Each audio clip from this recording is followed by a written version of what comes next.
सभी शिव भक्त और सभी दोस्तों को आपके भाई दीपक की तरफ से जय भोले की और जय माता दी।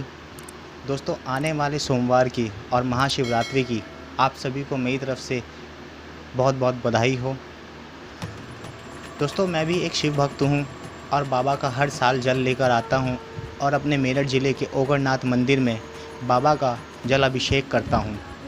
लेकिन इस साल इस कोरोना वायरस के चक्कर में समझ नहीं पा रहा हूँ क्या इस बार बाबा का जल अभिषेक मेरे हाथों हो सकेगा या नहीं हो सकेगा। लेकिन अभी भी मेरे मन की जो आस्था है, जो विश्वास है, वो पूरी तरह से बरकरार है और कोशिश यही रहेगी कि मेरी ये आस्था टूटे ना। और मैं आप लोगों से भी विनती चाहता हूँ कि मेरी ये वीडियो देखने के बाद आप इस वीडियो को हो सके तो ज़्यादा से ज़्यादा शेयर कीजिए और सभी शिव भक्त इस आस्था को पूरी तरह से बरकरार रखें कि वो बाबा का जल ज़रूर चढ़ाएंगे। और जितने भी राज्य मंत्री हैं जो इस कांवड़ यात्रा को लेकर परेशान हैं, उनका परेशान होना भी एकदम सही है, क्योंकि वो लोग अपने अपने राज्यों के नगरवासियों की चिंता कर रहे हैं और इस कोरोना वायरस से पूरी तरह से लड़ रहे हैं। लेकिन दोस्तों, इसी आस्था के लिए मैं आप लोगों को एक कहानी सुनाता हूँ। प्लीज़ जितने भी राज्य मंत्री हैं वो मेरी इस वीडियो को अगर देख रहे हैं तो कृपया करके थोड़ा सा विचार कीजिएगा। ज़्यादा ना कहते हुए मैं आप लोगों को एक कहानी सुना देता हूँ, जो एक कहने को तो कहानी है, लेकिन अगर कोई इंसान इसको सही से समझे तो शायद एक आस्था से जुड़ी बहुत बड़ी बात है। समय को ज़्यादा ना लेते हुए कहानी को शुरू करता हूँ। एक गांव में एक पंडित और एक परेशान व्यक्ति था जो अपनी ज़िंदगी से लाचार था, जिसने अपनी ज़िंदगी के अंदर बहुत ही सुख दुख और अनेक परेशानियों से बराबर सामना किया, लेकिन उसकी ज़िंदगी में कभी खुशी नहीं आई और वो इसका कारण भगवान को मानता था। वो प्रतिदिन अपनी मन की भड़ास निकालने के लिए भगवान के मंदिर जाता और वहाँ पे जाके भगवान की मूर्ति को कोसता, उनका अपमान करता, उनके प्रसाद को खंड भंड कर देता था, जिसको देखकर सभी नगरवासी उसको कोसते थे, उसको परेशान करते थे और उसका अपमान भी करते थे कि वो मंदिर में नहीं आए। इसी के बीच पंडित भी नगरवासियों के साथ मिलकर उस व्यक्ति का अपमान करता था, लेकिन वो व्यक्ति किसी की नहीं सुनता था। सिर्फ़ और सिर्फ एक ही चीज़ पर अड़ा रहता कि उसको भगवान का अपमान करना है, क्योंकि भगवान ने उसकी ज़िंदगी बर्बाद करी। एक दिन की बात है कि उस गांव के अंदर बहुत तेज़ वर्षा आई। उस वर्षा के रहते रहते उस गांव के अंदर बहुत ज़्यादा तबाही हुई और वर्षा काफ़ी समय तक चलती रही। लेकिन वो व्यक्ति उस वर्षा के बीच में भी मंदिर में जाता और भगवान को कोसता।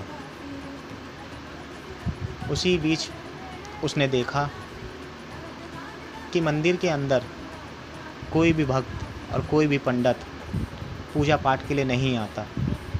ये देखने के बाद वो व्यक्ति पंडित के घर गया और पंडित से कहने लगा कि इस भारी वर्षा में तुम अपने भगवान की पूजा करने के लिए मंदिर में नहीं जा रहे, उनको भोग लगाने नहीं जा रहे, उनकी आरती करने नहीं जा रहे। ये बात सुनकर उस पंडित ने कहा कि ज़िंदगी रहेगी तो भगवान की पूजा फिर कर लूँगा, फिर उनकी आरती कर लूँगा, लेकिन अगर ज़िंदगी नहीं रही तो भगवान की आरती कौन करेगा, उनकी पूजा कौन करेगा। अगर मैं ज़िंदा रहा तो इस वर्षा के बाद भगवान की आरती प्रतिदिन की तरह खुशी खुशी करूँगा। ये बात सुनकर उस व्यक्ति ने कहा कि तुम्हें अपनी चिंता है, तुम अपनी चिंता करो, लेकिन मुझे तुम्हारे भगवान ने कुछ नहीं दिया। मैं उनकी प्रतिमा के पास जाकर उनका अपमान ज़रूर करूँगा। जिस तरह से तुम लोगों ने मेरा अपमान किया है, मैं अपने दिल की भड़ास तुम्हारे भगवान के सामने ज़रूर निकालूँगा और मैं इस वर्षा से लड़ते हुए, इस आंधी तूफ़ान से लड़ते हुए तुम्हारे भगवान के मंदिर में ज़रूर जाऊँगा। और वो व्यक्ति भारी वर्षा से लड़ते हुए मंदिर में जा पहुँचा। वो जैसे ही मंदिर पहुँचा तुरंत उसके सामने भगवान प्रकट हो गए और भगवान उससे कहने लगे कि मेरे जितने भी भक्तगण हैं वो मेरे द्वार नहीं आए। यहाँ तक कि मेरा जो विद्वान पंडित है, जो मेरी पूजा अर्चना किया करता, जो प्रतिदिन भोग लगाया करता था और मेरी आरती किया करता था, वो भी इस आंधी तूफान को देखते हुए अपने प्राण बचाने लगा और अपने घर में जाकर बैठ गया। लेकिन तुम बिना किसी चिंता के मेरे द्वार आए। क्या मैं इस बात को तुमसे पूछ सकता हूँ कि तुमने ऐसा क्यों किया? उस व्यक्ति ने भगवान के चेहरे को देखा और कहा कि भगवान, मैंने अपनी ज़िंदगी में बहुत ज़्यादा सुख और दुख और परेशानियां देखी हैं, जिन परेशानियों को लड़ने की हिम्मत मुझ में नहीं है। मुझे ये नहीं पता कि मैं कल ज़िंदा रहूँगा या नहीं रहूँगा।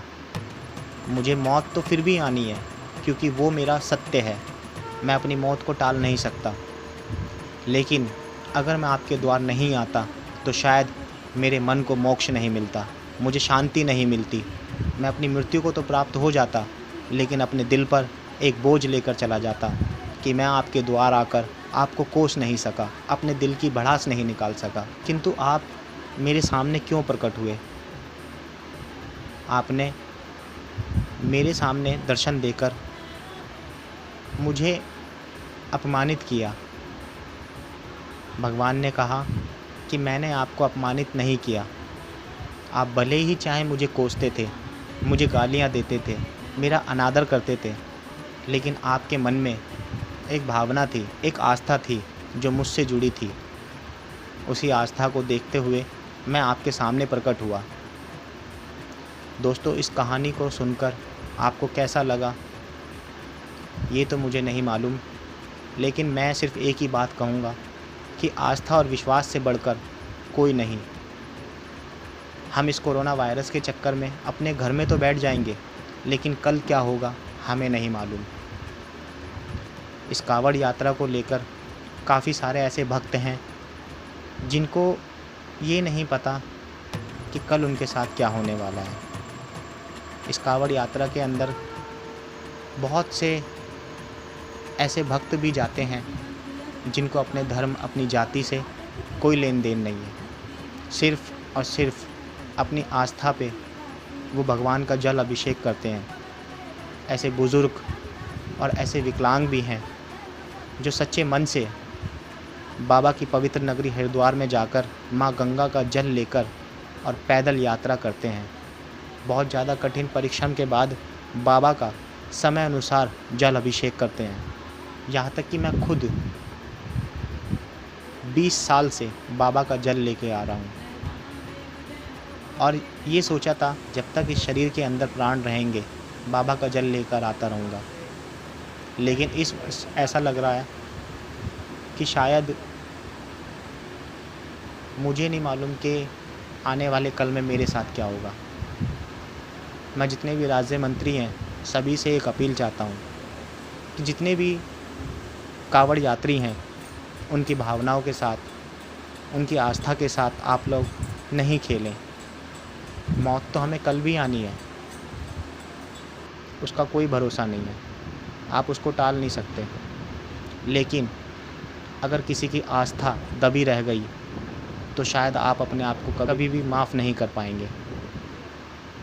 अगर आप कुछ करना ही चाहते हैं, आप देखना चाहते हैं कि कितने शिव भक्त हैं जो अपने दिल से, सच्चे मन से इस यात्रा को करते हैं, तो आप जितने भी कांवड़ यात्री हरिद्वार जाते हैं, आप लोग उनकी सेवा करते हैं, कैंप लगाते हैं, अन्य भंडारे लगाते हैं जहाँ पर भीड़ रहती है, आप उनको बंद कर दीजिए। जितने भी शिव भक्त हैं उनको इन चीज़ का लालच नहीं है। जितनी भी डाक कावड़ हैं आप उनको बंद कर दीजिए। आप पैदल चलने वाले, दो पहिया वाहन, खड़ी कावड़, झूला कावड़, इन सब की परमिशन दीजिए। आपने तो देखा ही है कि इस कावड़ यात्रा में हिंदू, मुस्लिम, सिख, ईसाई सभी धर्म के लोग भी आते हैं। काफ़ी सारे बुज़ुर्ग ऐसे भी आते हैं तो अपने आने वाले समय का भी नहीं मालूम कि वो कल ज़िंदा रहेंगे या नहीं रहेंगे। बस वो अपनी आस्था से जुड़कर बाबा का जल लेकर आते हैं। जितने भी राज्य मंत्री हैं वो अपने अपने राज्य में अगर सेवा करना चाहते हैं तो प्लीज़ मेरी आप लोगों से हाथ जोड़कर विनती है कि इस आस्था को टूटने ना दें और कावड़ यात्रा की परमिशन दें। कावड़ यात्रा बंद ना करें। अगर ये बंद हो गई तो जितने भी शिव भक्त हैं उनकी आस्था टूट जाएगी। उनकी आस्था टूटने ना दें। अगर आपको रोक लगानी है तो डाक कावड़ और बाबा का स्वरूप रखने वाली जितनी भी झांकियां हैं, जो कलाकार हैं, झांकी कलाकार, इनको बंद कर दीजिए। कैंप बंद कर दीजिए।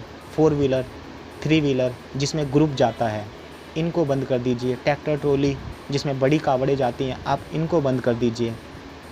किसी भी कावड़ यात्री के लिए कोई भी बस सेवा, कोई भी ट्रेन सेवा नहीं चलाइए। जो जल लेने वाले होंगे वो पैदल भी जा सकते हैं, साइकिल से भी जा सकते हैं, अन्यथा अपने किसी 2 व्हीलर वाहन से जा सकते हैं जिसमें ग्रुप की संख्या ना हो। इस वायरस का खतरा ग्रुप से है। आप हमें ऐसा मार्ग दीजिए जहाँ पर हम लोगों को कोई भी ऐसा व्यक्ति नहीं मिले जो हम लोगों के संपर्क में आ सके। आप हमें बड़े से बड़ा रास्ता दीजिए, हम उस रास्ते पे चलने के लिए तैयार हैं। लेकिन आप लोगों से हाथ जोड़कर दोबारा विनती है कि हम लोगों की कावड़ यात्रा रद्द ना करें, क्योंकि कल का कोई भरोसा नहीं। जय भोले की जय माता दी।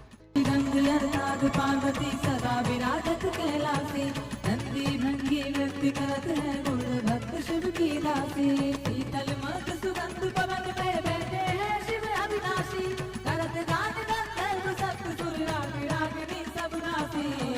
अच्युत भैरव जय ढोलक बोलत है